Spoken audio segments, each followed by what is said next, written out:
Hello everyone, welcome to Mehar'skitchen. ഇന്ന് നമുക്ക് ഒരു ഡിസേർട്ടിൻ്റെ റെസിപ്പി നോക്കാം. Fruit salad. വളരെ സിമ്പിളാണ്, വളരെ ഫേമസ് ആണ്, വളരെ ടേസ്റ്റിയാണ്. അപ്പോൾ ഇതിൻ്റെ റെസിപ്പി മമ്മി കാണിച്ചു തരും എങ്ങനെ ഉണ്ടാക്കേണ്ടതെന്ന്.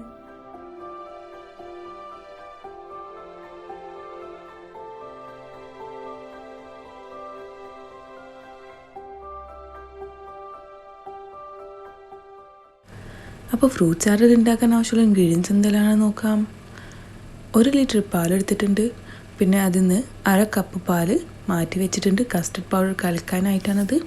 പിന്നെ 1/2 കപ്പ് പഞ്ചസാര, 3 ടേബിൾ സ്പൂൺ കസ്റ്റർഡ് പൗഡർ. അപ്പോൾ ഇതൊക്കെ കസ്റ്റർഡ് ഉണ്ടാക്കാൻ ആവശ്യമുള്ള ഇൻഗ്രീഡിയൻസ് ആണ്. അപ്പോൾ കസ്റ്റർഡ് എങ്ങനെ ഉണ്ടാക്കുന്നത് നോക്കാം. ആദ്യമായിട്ട് പാല് ബോയിൽ ചെയ്തെടുക്കണം. അപ്പോൾ ഗ്യാസിൽ വെച്ചിട്ട് പാല് ബോയിൽ ചെയ്തെടുക്കാം. പിന്നെ അടുത്ത സ്റ്റെപ്പ് നോക്കാം. അപ്പോൾ ഇതാ പാല് നമ്മളുടെ ബോയിലായി വന്നിട്ടുണ്ട്. അപ്പോൾ ഒരു സ്പൂൺ എടുത്തിട്ട് ഇങ്ങനെ ഇളക്കി വേണം ഇനി ബോയിൽ ചെയ്തെടുക്കാൻ, ഫുൾ ബോയിൽ ചെയ്തെടുക്കാൻ. ശേഷം ഇതിലേക്ക് പഞ്ചസാര ഇട്ട് കൊടുക്കാം. എന്നിട്ട് ഒരു 3-4 മിനിറ്റ് ഇത് ഇങ്ങനെ ഇളക്കിക്കൊണ്ട് തന്നെ വേവിച്ചെടുക്കാം. അപ്പോൾ ഇതാ പാല് നന്നായിട്ട് തിളച്ച് വന്നിട്ടുണ്ട്. പഞ്ചസാരൊക്കെ നന്നായിട്ട് മെൽറ്റായി വെന്തിട്ടുണ്ട്. ഇനി ചെയ്യേണ്ടത് നേരത്തെ മാറ്റി വെച്ച 1/2 കപ്പ് പാലിലേക്ക് കസ്റ്റർഡ് പൗഡർ ഇട്ട് കൊടുത്തിട്ട് നന്നായിട്ട് കലക്കിയെടുക്കാം. തരിയൊന്നുമില്ലാതെ കലക്കിയെടുക്കാം. ലംസ് ഒന്നും ഉണ്ടാവാൻ പാടില്ല. എന്നിട്ട് കലക്കിയതിന് ശേഷം ഇത് ബോയിലാവുന്ന പാലിലേക്ക് ഒഴിച്ചു കൊടുത്തിട്ട് നന്നായിട്ട് മിക്സ് ചെയ്തെടുക്കാം.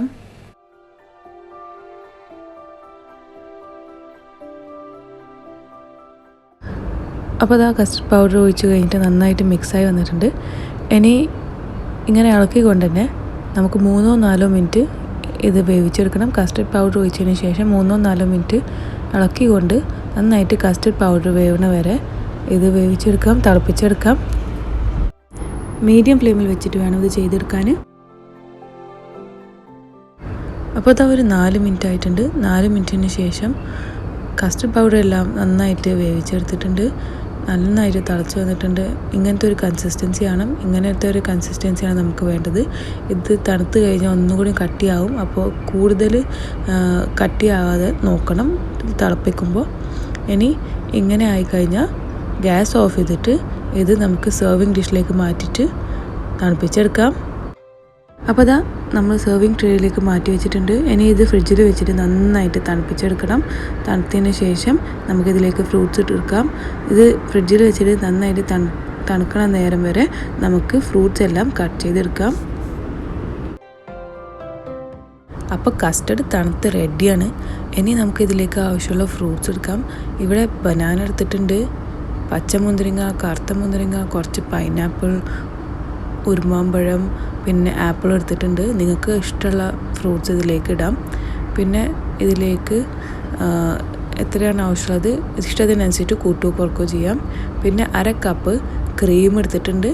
ഇത് ഓപ്ഷണലാണ്, ക്രീം ഇല്ലെങ്കിൽ കുഴപ്പമില്ല, എന്നാലും നല്ല ടേസ്റ്റാണ്. പിന്നെ ആവശ്യത്തിന് വാനില എസൻസ്. ഇനി കസ്റ്റർഡിലേക്ക് ക്രീം ഒഴിച്ചു കൊടുക്കാം. പിന്നെ 1/2 ടീസ്പൂൺ വാനില എസൻസും ചേർത്ത് കൊടുക്കാം. എന്നിട്ട് നന്നായിട്ട് മിക്സ് ചെയ്തെടുക്കാം. ക്രീമും വാനില എസൻസൊക്കെ നന്നായിട്ട് മിക്സായി കൊടുത്തിട്ടുണ്ട്.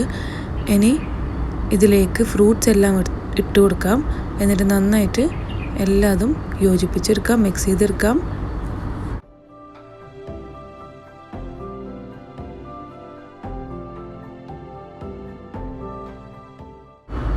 മിക്സാക്കിയതിന് ശേഷം വേറെ ഒന്നും ചെയ്യാനില്ല. ഇത് സെർവ് ചെയ്യാം, എന്നിട്ട് കഴിച്ച് നോക്കാം, എന്നിട്ട് എൻജോയ് ചെയ്യാം. നല്ല ടേസ്റ്റിയാണ്, വളരെ ഈസിയാണ്, പെട്ടെന്ന് ഉണ്ടാക്കിയെടുക്കാനുള്ള ഒരു ഡെസേർട്ടാണിത്. ഇത് ഉണ്ടാക്കി നോക്കുക, എന്നിട്ട് ഞങ്ങളെ അറിയിക്കുക എങ്ങനെ ഉണ്ടായിരുന്നു. വളരെ സിമ്പിളാണ്, നല്ല ടേസ്റ്റിയാണ്. റെസിപ്പി ഇഷ്ടമായ വീഡിയോ ലൈക്ക് ചെയ്യാനും ഷെയർ ചെയ്യാനും മറക്കരുത്. ചാനലും പ്ലീസ് സബ്സ്ക്രൈബ് ചെയ്യണം. പിന്നെ കൂടെയുള്ള ബെല്ലൈക്കൺ പ്രസ് ചെയ്ത് കൊടുക്കണം പുതിയ റെസിപ്പീസിൻ്റെ വീഡിയോ നോട്ടിഫിക്കേഷൻസ് കിട്ടാനായിട്ട്. Thank you for watching.